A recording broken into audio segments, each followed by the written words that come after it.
আপনাদের জানবার বিষয়, অবশ্যই জেনে থাকবেন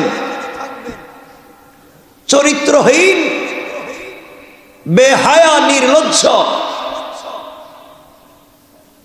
নিজের জীবন যৌবন দিয়ে যারা ব্যবসা করে এমন নারী সারা রাত ভিন্ন পুরুষের শয্যা সঙ্গী হয়, বাসায় ফিরবার পথে যখন সে দেখলো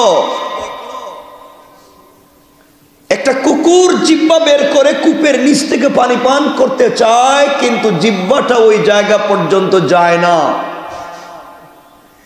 যেই মহিলা হাজারো পুরুষের শয্যা সঙ্গী হয়েছে, তার চরিত্র খুব ভালো। কিছু বলতে পারতেছেন? খুব ভালো, মোটামুটি ভালো, খুব খারাপ? কথা বলছেন না কেন? খুব খারাপ। সেই মেয়েও যখন দেখতে পাইল একটা প্রাণী,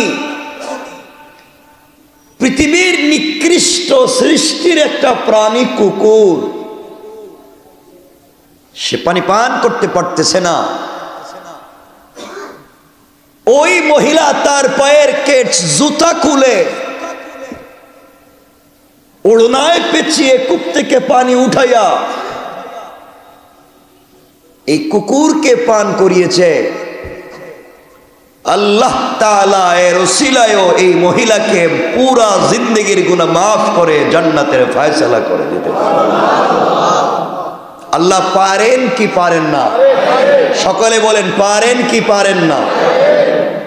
রব মাফ করে দিতে পারে, কিন্তু আফসোস আমরা খুঁচাইয়া দোয়া করি, দোয়াটাও কেমনে করতে হয় জানি না।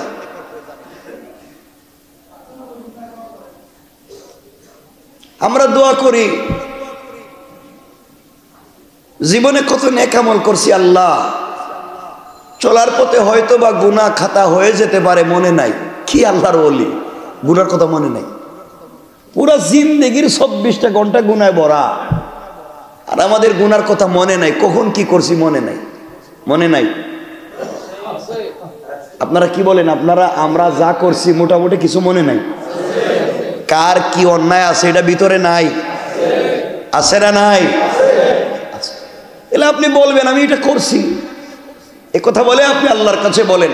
রব বলতেন স্বীকার করলেই তো আমি মাফ করে দিই। সুবহানাল্লাহ বলেন না? আপনি ঘুরাইবেন, স্বীকার করবেন না, তাহলে তো কাজ হবে না।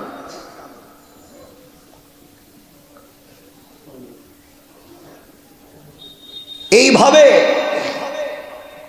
আপনারা জেনে থাকবেন, আল্লাহর একজন বুজুর্গ আলেম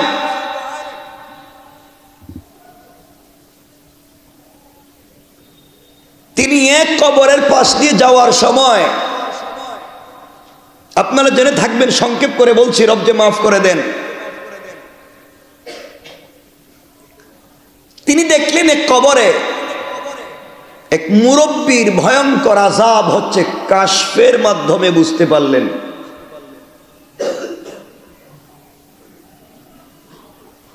তার কাছে জানতে চাইলেন, তোমার এমন আযাব হয় কেন কবরে?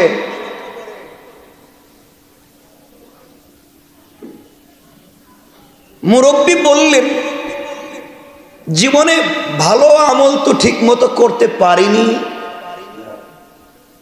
তার মধ্যে আমার মেয়ে ছিল একটা, জীবিত আছে, ওই মেয়েটা যত খারাপ কাজ করে তারও গুনাহ আমি পাই। বাপ তো এজন্য আমি আর আপনি শুধু তাহাজ্জুদ গুজার হলে হবে না, আপনার স্ত্রীকে, আপনার সন্তানকেও তাহাজ্জুদ গুজার বানাতে হবে। তাসবিহ শুধু আপনি পড়লে হবে না, স্ত্রী সন্তানকেও পড়াতে হবে। কথা কি বুঝতে পেরেছেন?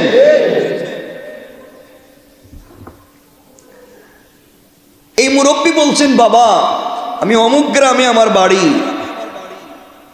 আমার একটা মেয়ে আছে, নির্লজ্জ, চরিত্রহীন, খারাপ কাজ করে। ওই মেয়েটাকে যদি পাও বলে দিও আমি বাপের জন্য যদি একটু দোয়া করে, আমি বড় কষ্টে আছি কবরে। প্রতিদিন হাজার হাজার ফেরেশতারা আমাকে হাতুড়ি দিয়ে পিটায়, আমার পায়ের নখ থেকে চামড়া মাথার দিকে উঠায়। এই কষ্ট আর সহ্য হয় না।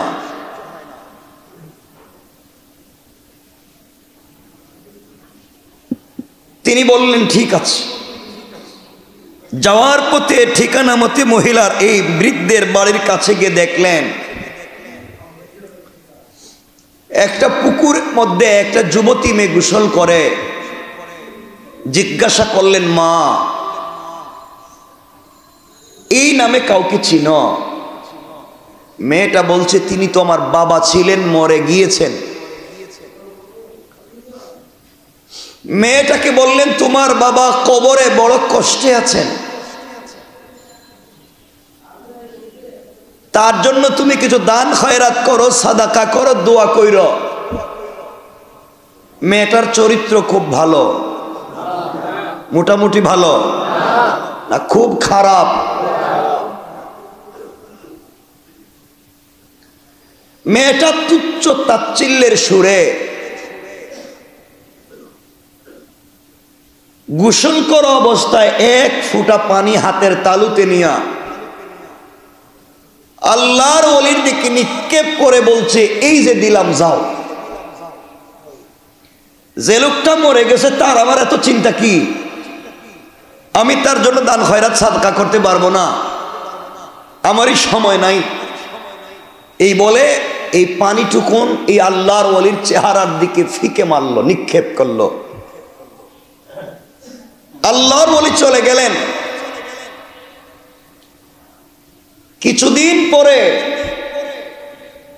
এই কবরের পাশ দিয়ে যাওয়ার সময় আবার তিনি ধ্যান করলেন, দেখলেন ওই বেচারা জান্নাতের ফুলের বাগানে বসে আছে। আল্লাহু আকবার, জোরে পড়েন। জিজ্ঞাসা করলেন, বাবা, কয়েকদিন আগেই তো তোমাকে আযাবরত দেখলাম, তুমিই তো আমাকে বললে তোমার জন্য কিছু করতে, তোমার মেয়েকে বলতে। আমি কিন্তু বলেছিলাম আমার উপরে রাগ করবেন না বাবা, কিন্তু আপনার মেয়েটা আপনার জন্য কিছুই করে নাই। তিনি বললেন, কেন নয়? আমার মেয়ে তো আমার জন্য সাদাকা পাঠিয়েছে, এই জন্য আল্লাহ মাফ করে দিয়েছেন। বুজুর্গ বললেন, আপনার মেয়ে তো কিছুই করে নাই, বরং আমাকে তুচ্ছ তাচ্ছিল্য করলো। আল্লাহর ওলি কাশফে গিয়ে দেখলেন মেয়েটা যখন তার দিকে পানি নিক্ষেপ করেছিল, ওই পানিটা আল্লাহর ওলির উপরে না পড়ে মাটিতে পড়েছিল। মাটি ছিল ফাটা, ওই মাটির ছিদ্র দিয়া পানি ফাটার ভিতরে পড়ে গিয়েছে। ওখানে একটা ব্যাঙ ছিল, দীর্ঘদিন পর্যন্ত বৃষ্টি হচ্ছে না। আল্লাহর কাছে বলছে, আল্লাহ, আমাকে কি মেরে ফেলতে চাও? আমি যে পানি পাই না, আমি তো মরেই যাব। হা করে আসমানের দিকে ব্যাঙ তাকিয়েছিল। ওই মেয়েটা যখন আল্লাহর ওলির উপরে পানি নিক্ষেপ করেছে, ওই পানিটুকুন ব্যাঙের মুখে পড়েছে। ব্যাঙ ওই পানিটুকুন জিহ্বা ভিজিয়ে আল্লাহকে বলছে, আল্লাহ, যার উসিলায় যেভাবেই হোক আমার জিহ্বায় পানি পড়ে আমার জীবন বাঁচাইল, তার মা বাপ যদি কবরে থাকে তুমি এই মুহূর্তে মাফ করে দাও। আল্লাহ বলেন, আমি এই উসিলায় আল্লাহর গোলামকে মাফ করে দিয়েছি। সুবহানাল্লাহ, জোরে পড়েন। আল্লাহ মাফ করে দিতে পারেন কি পারেন না? কথা বলেন, পারেন কি পারেন না? কিন্তু আমরা রবের কাছে সেভাবে বলতে পারি না। কখন কোন ছোট কাজ আল্লাহর কাছে কবুল হয়ে যাবে, তিনি তোমাকে আমাকে মাফ করে দিবেন। এই জন্য কোনো ছোট কাজকে ছোট মনে করতে নাই। চেষ্টা করব আমরা চলার পথে, চেষ্টা করব প্রতিদিন কোনো না কোনো একটা ছোট আমল করতে, ছোট সহযোগিতা করতে। আল্লাহ তাআলা হয়তো আমাদেরকে কবুল করবেন। আপনি রেস্টুরেন্টে খাচ্ছেন, দামি খাবার খাচ্ছেন, একজন ভিক্ষুক আপনার কাছে আপনার টেবিলে দামি খাবার চায় নাই, হয়তো 2, 4, 5, 10, 20 টাকার খাবার চাইছে, আপনি ওইটাও দিতে পারেন না। ঠিক নয়। এই জন্য ইন্তেকালের আগে আল্লাহর কাছ থেকে 6টা জিনিস চেয়ে নিবেন। আজকে আমি বলছি কয়টা? সবাই বলতে হবে, আবার বলেন কয়টা জিনিস চেয়ে নিবেন? 1 নম্বর শারীরিক সুস্থতা। আপনি যদি সুস্থ থাকেন আপনি অনেক ভালো কাজ করতে পারবেন। আর আপনি যদি অসুস্থ হয়ে যান, আপনার অনেক পয়সা থাকবে, আপনি কিছু খেতেও পারবেন না, নিজের কাছে কিছু ভালোও লাগবে না। এই জন্য আল্লাহর কাছ থেকে চেয়ে নিবেন সুস্থতা। আল্লাহ, তোমার কাছে কিচ্ছু চাই না, তুমি আমাকে সুস্থতার জিন্দেগি দাও। বলেন আমিন। সবাই বলেন আমিন। 2 নম্বর আল্লাহর কাছ থেকে চেয়ে নিবেন হালাল রিজিক। সুবহানাল্লাহ বললেন না? 1 নম্বর কি চাইবেন? শারীরিক মানসিক সুস্থতা। কি চাইব? সুস্থতা। কি চাইব? 2 নম্বর কি? হালাল রিজিক।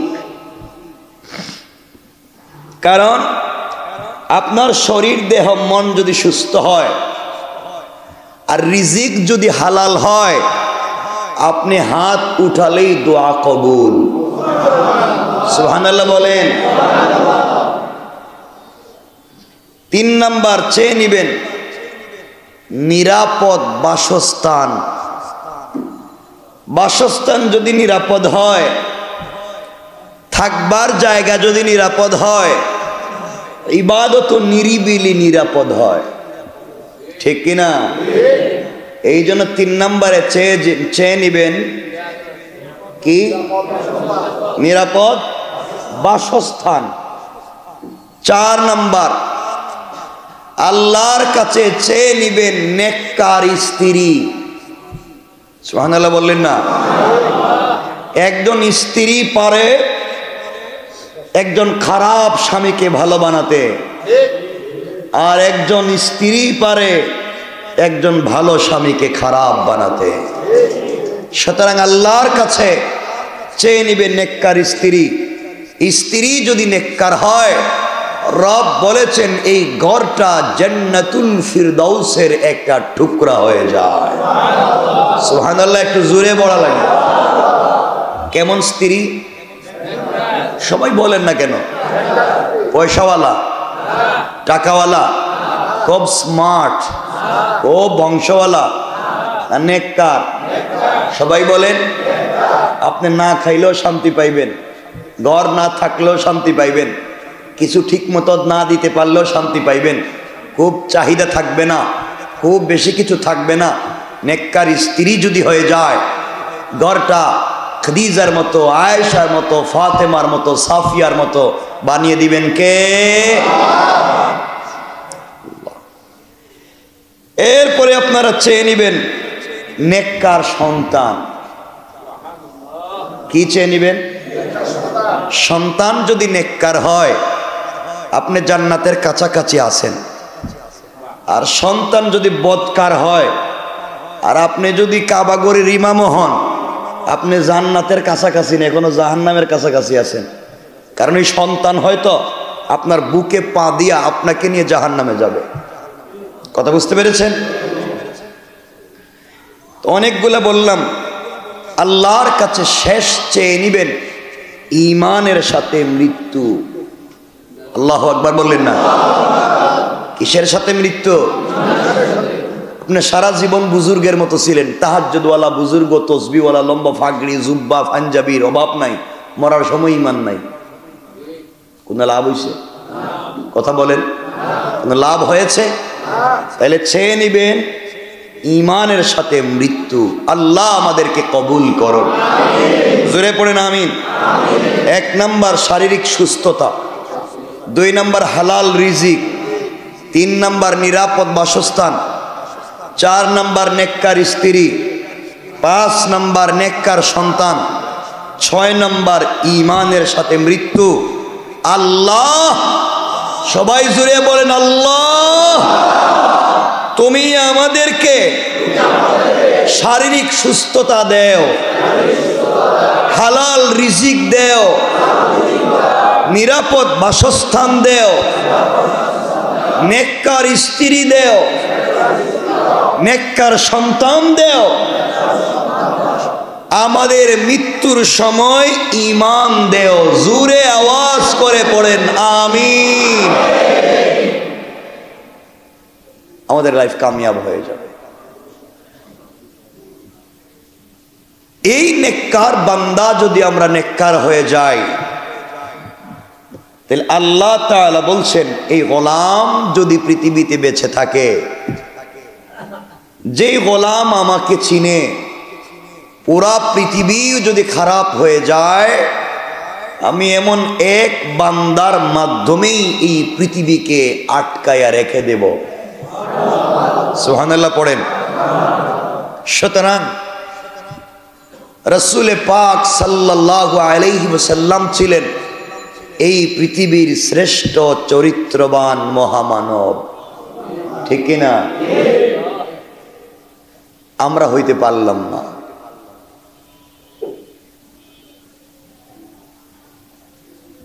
আমি গত জুমায় বলেছি, মুসলমানদেরকে এই পৃথিবীতে প্রতিষ্ঠিত করেছিল কোন জিনিস? গত জুমায় কিন্তু বলছি, আপনারা মোটামুটি সবাই ছিলেন।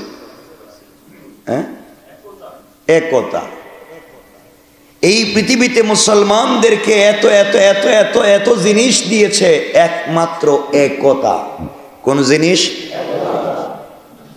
আর ধ্বংস হয়েছে কিসে? হ্যাঁ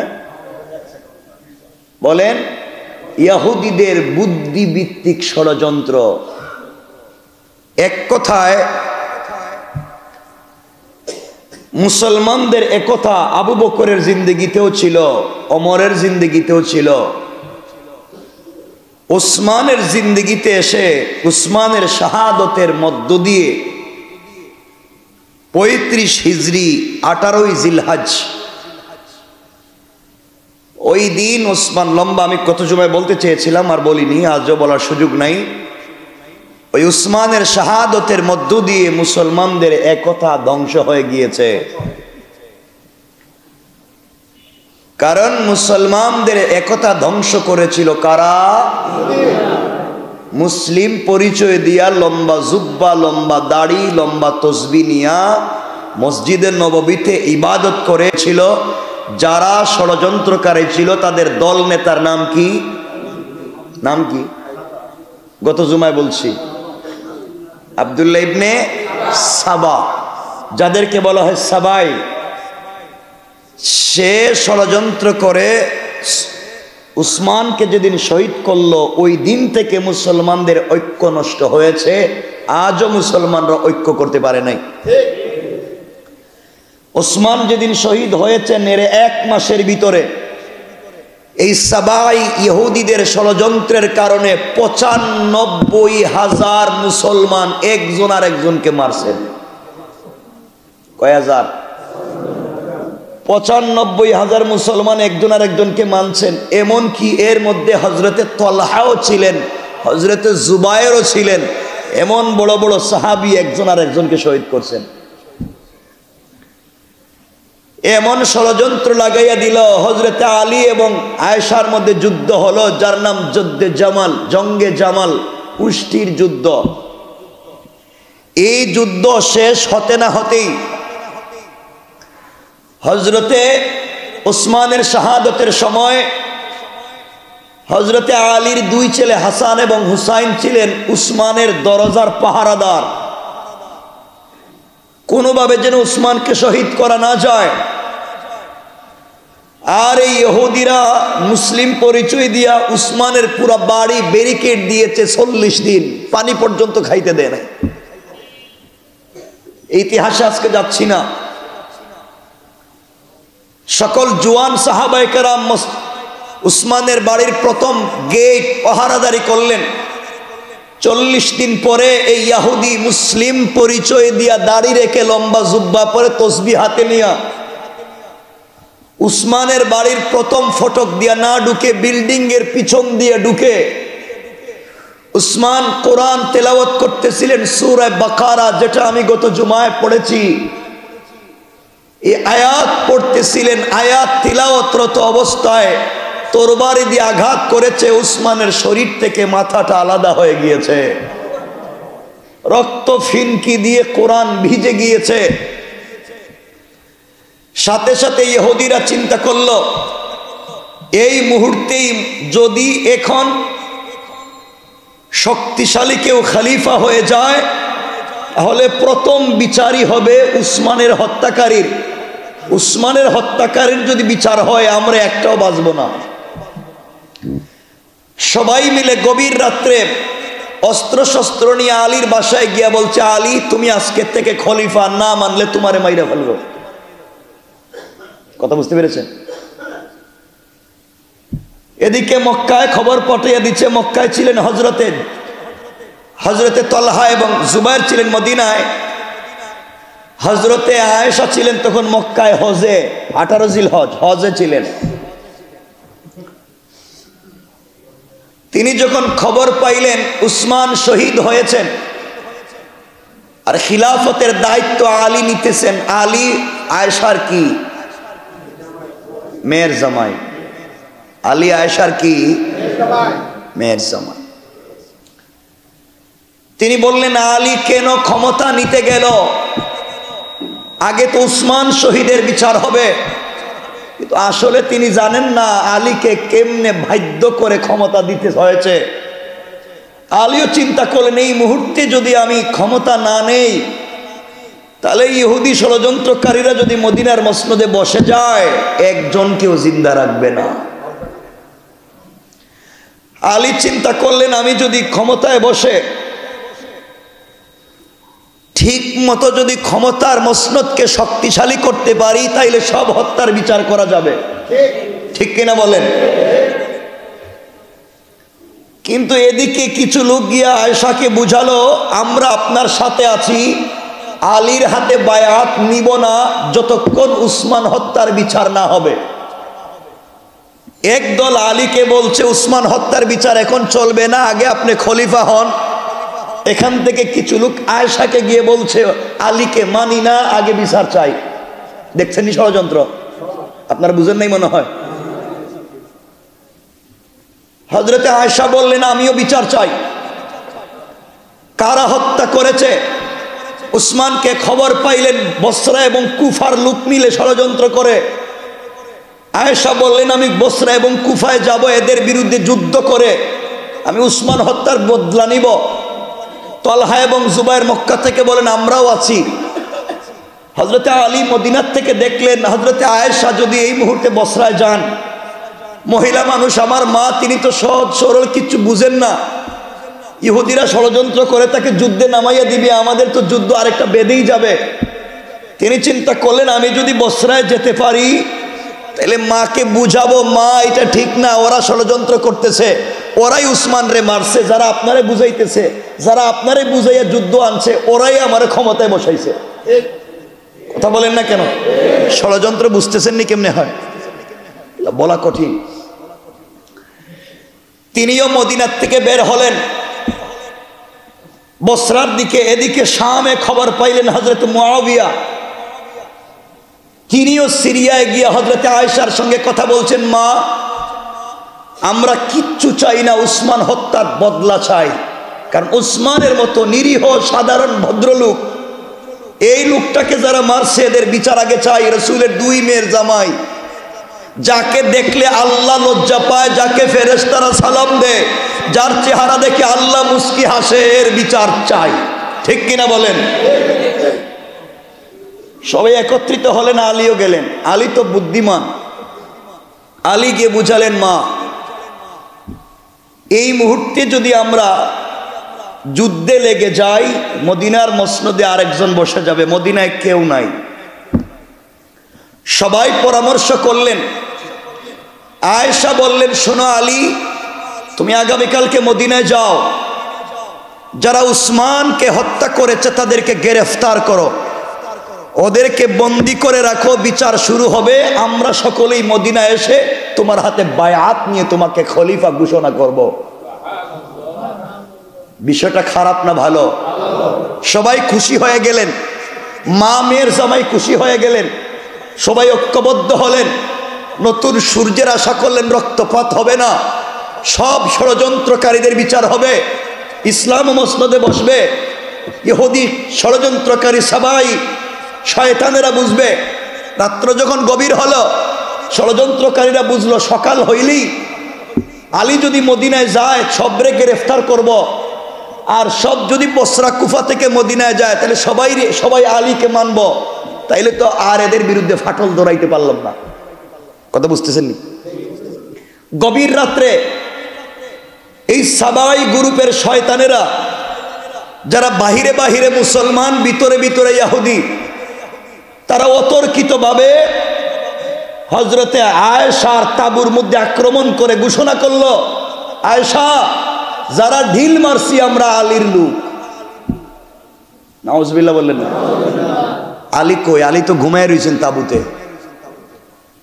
আর আয়েশার তাঁবুতে আক্রমণ করে বলতেছে আমরা আলীর লোক। আচ্ছা বলেন তো, দুই গ্রুপ যদি দুই জায়গায় থাকে আর এক গ্রুপের উপর যদি আক্রমণ হয়, স্বাভাবিকভাবেই বুঝবো এরা করছে, ঠিক কিনা? ঘুম থেকে উঠেই মুসলমানরা যুদ্ধে লিপ্ত হয়ে গেলেন। গভীর রজনী যুদ্ধ চলতে লাগলো। মুসলমান লাগাইছে কে? এই জন্য আমিও আপনাদের শত্রু না, আপনারাও আমার শত্রু না। এক আলিম আরেক আলিমের শত্রু না। যত গালাগালি, দস্তাদস্তি, শয়তানি যা হয়, এই আলিমদের মধ্যে লাগিয়ে দিয়েছে আরেক দল বদমাইশ, ঠিক কিনা বলে?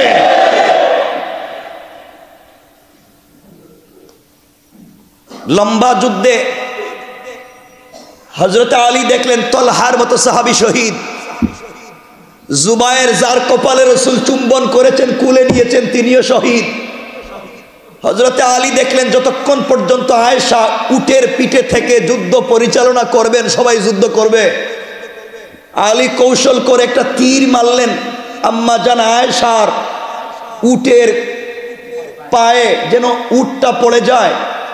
আগের যুদ্ধের কৌশল ছিল সেনাপ্রধান যদি বসে যায় তো যুদ্ধ বন্ধ হয়ে যায়। আলী যখন তীর মারলেন আম্মা জান আয়েশার উটের পায়ে, উট বসে গেল, যুদ্ধ বন্ধ হয়ে গেল। আলী বুঝালেন, মা আমি তো আপনারই ছেলে, আমি আর আপনি কেন যুদ্ধ করতেছি? আমরা তো কিছু জানি না, যুদ্ধ তো শুরু করেছে ষড়যন্ত্রকারীরা। আমার বন্ধুগণ, এখান থেকে সবকিছুর সমাধান করে হযরত আলী ছুটলেন মদিনার দিকে। ইহুদিরা দেখলো আলীর এখন মাথা গরম, মদিনায় যাওয়ার পরে যদি এখন সবাইরে বেঁধে একসাথে মাইরে ফেলায় তাহলে বাঁচার কোনো পথ নাই। সকল ষড়যন্ত্রকারীর ঐক্যবদ্ধ হয় মদিনার বাহিরে।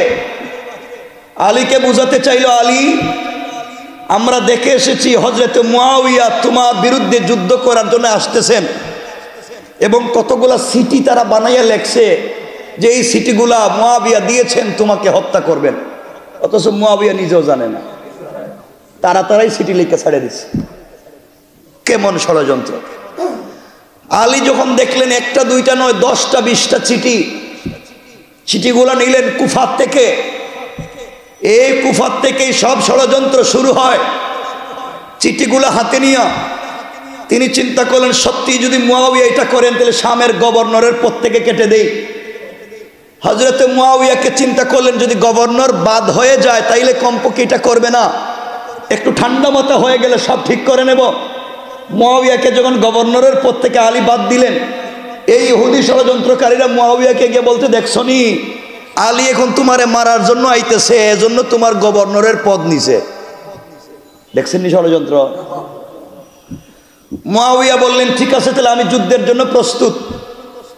এই দুই পক্ষ যুদ্ধের জন্য চলে গেলেন জায়গার নাম, যে যুদ্ধের নাম জঙ্গে সিফিন।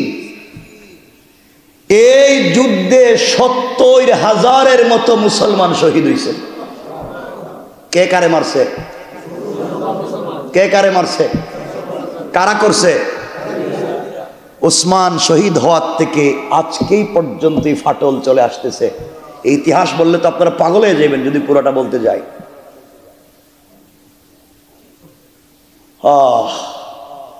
আর মুসলমানদের মধ্যে ঐক্য হয় নাই। যখন আলী এবং মুয়াবিয়া বুঝতে পারলেন বিষয়টা তো আমরাই জানি না, মাই তো লাগাইছে আরেকজন, এইদিকে মুয়াবিয়ার কাছে চিঠি লিখছে রুমের বাদশাহ, মুয়াবিয়া শুনছি তোমার বিরুদ্ধে নাকি আলী আসতেছে যুদ্ধ করার জন্য, তুমি চাইলে আমি সেনাবাহিনী দিতে পারি। এই তৃতীয় পক্ষ সুযোগ পায়, কথা বুঝতে পারছেন নি? তোমার বাইরে মারো, আমি তোমার সাথে আছি। মুয়াবিয়া চিঠির এই পৃষ্ঠার উত্তরে লিখলেন, শোনো রুমের কুকুর, আলী আমার ভাই, ঘরে বেজাল লাগছে, আমরা বসে সমাধান করব। তুমি কে? তুমি যদি আমার পক্ষ নিয়ে আলীর বিরুদ্ধে দাঁড়াও, তাইলে আমি আলীর পক্ষ নিয়ে তোমার বিরুদ্ধে দাঁড়াবো। আল্লাহু আকবার। এরা দেখলো এরা তো মায়ের খাওয়ার পরে ঐক্য ভাঙ্গে না, ষড়যন্ত্র শুরু করলো দুজনকে মেরে ফেলার। এই যে ঐক্য বিনষ্টকারীরা আজকে এই পৃথিবীতে নাই, কথা বলেন নাই? সুতরাং এই সমাজে আলিম উলামা মুসলমানদের ঐক্য বিনষ্ট করে সারা পৃথিবীতে যুদ্ধ বিগ্রহ লাগিয়ে মুসলমানদের কলিজা থেকে যারা রক্ত ঝরিয়ে এক মুসলমান আর এক মুসলমানকে গালি দিয়ে মারে, মনে রাখবেন এদের পিছনে যারা তৃতীয় পক্ষ ষড়যন্ত্র করে, তারাই পুরা এই পৃথিবীর, এই জাতির, এই মানুষের, এই সভ্যতার দুশ্মন। ঠিক কিনা বলেন? এই সভ্যতা এই জাতিকে ধ্বংস করে দিচ্ছে তারা। সামনের দিকে নিয়ে যেতে চাই না। সুতরাং যদি দেখেন দুই ভাইয়ের মধ্যে ভেজাল লেগে গেছে, বাবা ছেলে ভেজাল লেগে গেছে, দুই হুজুরে ভেজাল লেগে গেছে, আপনি মনে করবেন নিশ্চয় এখানে তৃতীয় কেউ কাজ করতেছে। আপনি মনে করবেন, বলেন মনে করবেন কি করবেন না? নিশ্চয় এখানে আর কেউ ঢুকছে। এভাবেই ধ্বংস, এভাবেই তো সব টুকরা টুকরা টুকরা টুকরা হয়ে গেল। আমাদের তবলিগটারও দুই টুকরা করে দিচ্ছে। কথা বলেন না কেন? কি বুঝলেন আপনারা? এই জন্য এগুলা যখন আমরা থিসিস করি, হার্ট ব্যথা শুরু করে ফেলে। কি করতাম, কারে বুঝাইতাম? আপনি চিন্তা করতে পারতেছেন? এক যুদ্ধে এক পক্ষে আলী আর এক পক্ষে মুয়াবিয়া, একজন আর একজনকে মারছে। কতজন মরছে? 70,000 মুসলমান সাহাবী। যুদ্ধটা লাগাইছে কে? এরা আজকে নাই, বলেন নাই? এজন্য আপনাকে আমাকে সচেতন থাকতে হবে। এভাবেই লাগে। দেখবেন এক মসজিদের একজন ইমাম অথবা খতিব 20 বছর থেকে ইমামতি করে বা খতিবগিরি করে, বড় হয়ে গেছে, এখন 50-60। আরেকজনে কইব যে এখন তো খুব স্মার্ট স্মার্ট জোয়ান জোয়ান ছেলেদেরকে পাওয়া যায়, তেলাওয়াত সুন্দর, বয়ানও সুন্দর। এই বুড়া মানুষরে দিয়ে তো চলতো না।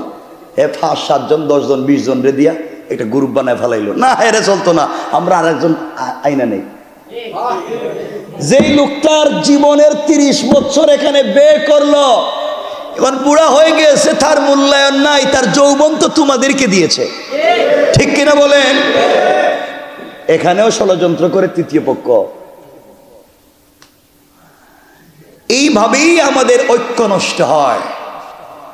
আমরা আল্লাহর কাছে চাই, আল্লাহ তুমি আমাদের ঐক্যের হেফাজত করো। জোরে বলেন আমিন।